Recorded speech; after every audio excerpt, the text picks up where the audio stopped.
there are several progressive groups and lawmakers who are increasingly vocalizing the idea that high inflation, is being driven by corporate greed, including companies with high profits, some of whom have met at the White House with the president in recent months.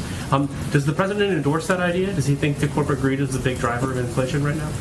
Well, I think that the president thinks the way people across the country, American families, digest inflation is by price increases. And if you look at industry to industry, it's a little different. So, for example, the president, the Secretary of Agriculture have both spoken to what we've seen as the greed of meat conglomerates. That is an area where people go to the grocery store and they're trying to buy a pound of meat, 2 pounds of meat, 10 pounds of meat. The prices are higher. That is, in his view, and the view of our Secretary of Agriculture, because of, you could call it corporate greed, sure. You could call it jacking up prices during a pandemic.